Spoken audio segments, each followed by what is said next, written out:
آپ کو دکھے گا. کربلا کا واقعہ 60 ہجری میں ہوا ہے, 61 ہجری میں, یہ آپ کو ملے گا. ٹھیک, کوئی کہے گا 61 میں تو ہوا ہے, سب مشہور یہی ہے, آپ جا کے ابھی یہاں دیکھیں. جی, بکر بن علی, جی ہاں, ان کے روزے پہ ایک پتھر رکھا ہوا ہے, اس پہ کیا لکھا ہوا ہے؟ 60 ہجری میں شہادت ہوئی تھی, کیونکہ 61 ہجری ربیع الاول میں آئے گی, 60 ہجری محرم میں نہیں چل رہی ہے, اس طرح کر کے. تو یہ پہلے ہوتا تھا ایسا. ان کی بات کر رہے ہیں وفات کے حوالے سے. 1 سال کا ہم نے کہا. انه كان يتولى هذا الامر نحو من 50 سنه, کتنے سال وسیع رہے؟ 50 سال تک. یعنی اس کا مطلب سب سے زیادہ منصب سفارت پہ ان چاروں نائبین میں کون رہا؟ علیکم السلام. دوسرے نائب محمد ابن عثمان, سب سے زیادہ ان نائبین میں محمد ابن عثمان سمری رہے ہیں. یعنی 50 سال تک امام علیہ السلام کی نیابت سفیر رہے. 10ویں امام, 11ویں امام اور 12ویں امام کے بھی سفیر 50 سال رہے. یحمل الیہ اموالہم ویخرج الیہم التوقیعات, انہی تک مال لے کے آیا جاتا تھا, انہی کے ذریعے توقیعات لوگوں تک آیا کرتی تھی. یعنی امام زمانہ صلی اللہ علیہ وسلم کی توقیع آتی تھی 50 سال تک بالخط الذی کان یخرج فی حیات الحسن علیہ السلام الیہم, اسی رائٹنگ میں اسی صفات کے ساتھ خط آتا تھا جس صفات کے ساتھ امام حسن عسکری علیہ السلام کے دور میں آتا تھا, ان کے والد کے ہاتھوں آیا کرتا تھا.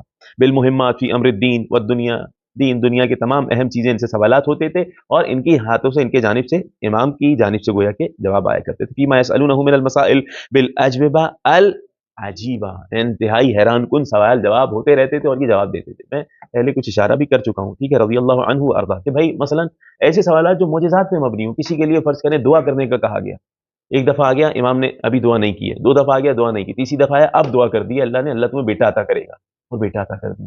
مثلا اسی طریقے سے میں نے بیان کیا, مثلا حسین ابن روحن نوبختی, آئی خاتون, مال لے کے آئی, مال لے کے آنے کے بعد کہا کہ آپ اگر سفیر ہیں تو تھوڑا اطمینان قلب کے لیے بتا تو دیں میں کیا کیا لے کے آئی ہوں. کہا نہیں ابھی نہیں, اس کو جاؤ سارا دجلہ میں پھینک کے آؤ. بتا دیا سارا, سب بتا دیا, اور کہا دجلہ میں پھینک کے آ جاؤ. دجلہ میں پھینک کے آ گئی, پھر آئی تو بتایا تم یہ چیزیں لے کے آئی تھی, اور پریشان نہ, وہ ضائع نہیں ہوا ہے, وہ سارا لا کے آگے سامنے رکھ دیا. ٹھیک ہے, تو اس طریقے کے معجزات یا کرامات ان سفراء سے ظاہر ہوئے ہیں. الدرس رابع والعشرون, 24واں درس انشاءاللہ آنے والے درس میں بیان ہوگا. سبحان ربک رب العزت عما یصفون وسلام علی المرسلین والحمد للہ رب العالمین. اللہم صل علی محمد.